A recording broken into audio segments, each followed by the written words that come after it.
Hello everyone, कैसे हैं आप लोग। मैं आशा करता हूं कि आप लोग बहुत बढ़िया होंगे। तो जो भी मध्य प्रदेश के छात्र हैं, यानी ऐसे स्टूडेंट्स, ऐसे अभ्यर्थी जो कहीं ना कहीं कॉम्पिटिटिव एग्ज़ाम की तैयारी कर रहे हैं, उनके लिए एक खुशखबरी है। और बहुत से स्टूडेंट्स को ये खुशखबरी मिल भी चुकी होगी। ठीक है, तो मैं इस खुशखबरी के साथ साथ मैं आपके लिए उसका सिलेबस भी लेकर आया हूँ। और ये वैकेंसी है एमपी पटवारी की। ठीक है ना, किसकी है? एमपी पटवारी की भर्ती। आपको पता है मध्य प्रदेश पटवारी भर्ती हाल ही में फॉर्म चालू हो गए हैं भरना। ठीक है ना, और कितनी भर्ती हैं ये मैं आपको बता दूंगा। ठीक है, और अगर आपको और जैसे संबंधित जानकारी चाहिए कि क्या क्या इसमें लगेगा, ठीक है ना, क्या क्या डिग्री चाहिए, तो आप सरकारी रिज़ल्ट पे जाकर उसको देख सकती हैं। ठीक है ना, यहाँ पर मैं आपके लिए सिर्फ और सिर्फ सिलेबस लेकर आया हूँ।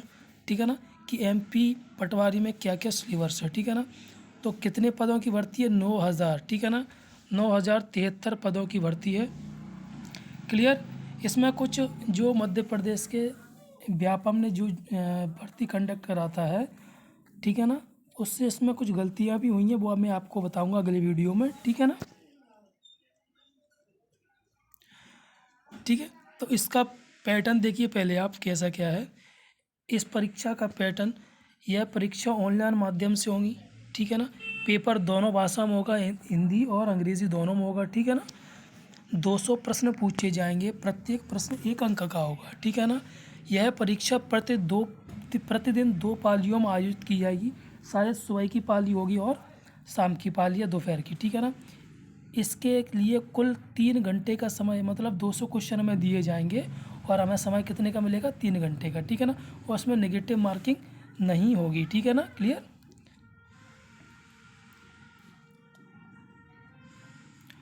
फिर इसको थोड़ा हम डिटेल में समझते हैं। इधर क्या दिए गए? हमारे विषय दिए गए हैं, इधर प्रश्नों की संख्या दी गई है, और इधर कितने अंक का है वो दिया गया है। क्लियर।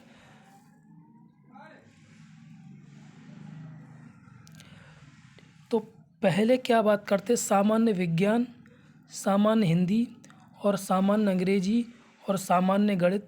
ये 100 नंबर का है, सॉरी 100 क्वेश्चन पूछे जाएंगे और 100 नंबर का है। ठीक है ना, सामान्य ज्ञान एवं अभिरुचि, यानी इसमें रीजनिंग वगैरह है। ठीक है, सामान्य ज्ञान इसमें आप मान सकते हैं जनरल साइंस हो सकता है, कंप्यूटर। ठीक है ना, तार्किक। ठीक है ना, ये सब ये कितने का है? 100 क्वेश्चन और 100 नंबर के। कुल कितने नंबर के हो गए? कुल 200 क्वेश्चन हो गए और 2 नंबर के हो गए, और 3 घंटे आपको इसमें मिलने वाले। इनको हम थोड़ा डिटेल में देखने वाले हैं। ठीक है, अब यहाँ पे हमको देखना है सामान्य ज्ञान यानी जनरल साइंस कितने का है? 25 नंबर का है। अंग्रेजी 25 नंबर की है। हिंदी 25 नंबर की है। और सामान्य गणित कितने नंबर का है? 25 नंबर का। कंप्यूटर ज्ञान 25 नंबर का। ठीक है ना, इसके बाद सामान्य ज्ञान योग्यता 25 नंबर का। ठीक है ना, और रीजनिंग कितने की है? 25 नंबर की है। सामान्य प्रबंधन, या इसमें पंचायती राज व्यवस्था आ जाएगा। ठीक है ना, क्या आ जाएगा?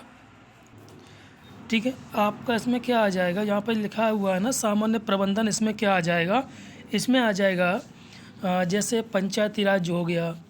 ठीक है ना, जनसंख्या वगैरह के बारे में आ जाएगा, योजनाएं वगैरह आ जाएंगी। ठीक है ना, 25 नंबर की। ठीक है, कुल अंक 200 नंबर का। आपको मैं सिलेबस जो बता रहा हूँ बिल्कुल डिटेल में बताऊँगा। ठीक है ना, बस आपको उसी सिलेबस पर ध्यान रखना है। ठीक है ना, हम सबसे पहले देखते हैं सामान्य विज्ञान का सिलेबस देखते हैं, जिसमें आपको प्रकाश, बल, दर्पण, लेंस, विद्युत धारा, साइंस का है। ठीक है ना, गति के नियम, गुरुत्वाकर्षण, और साइंस में भी किसका है? ये फिजिक्स का है। ठीक है, ठीक है, विद्युत धारा, गति के नियम, गुरुत्वाकर्षण, धातु अधातु।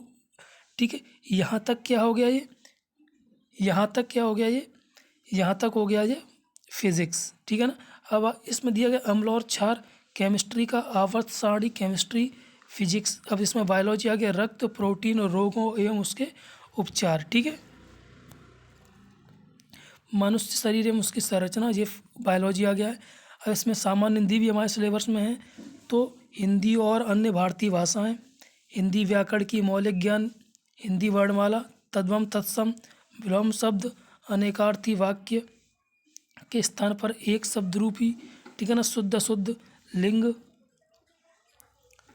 ठीक है, वचन, कारक, सर्वनाम, क्रिया, ठीक है ना। ये आप देख सकते हैं, काफ़ी लंबा सिलेबस दिया है इन्होंने हिंदी का, ठीक है। और फिर अगर हम इंग्लिश के सिलेबस की बात करें, इसमें ऑप्शनल नहीं है, इसमें कंपलसरी है, हिंदी और इंग्लिश दोनों कंपलसरी ही आएंगे, ठीक है ना। फिर स्पेलिंग दिया है, वन वर्ड सब्स्टिट्यूशन दिए गए हैं, सेंटेंस करेक्शन दिया गया है, एक्टिव एंड पैसिव वॉइस दिए गए हैं, होमोनोइस, ठीक है ना। फिर डायरेक्ट इनडायरेक्ट स्पीच दिया गया है, filling the blanks, part of speech, filling the blanks में आपके आर्टिकल वगैरह सब पूछ सकते हैं इसमें, ठीक है ना।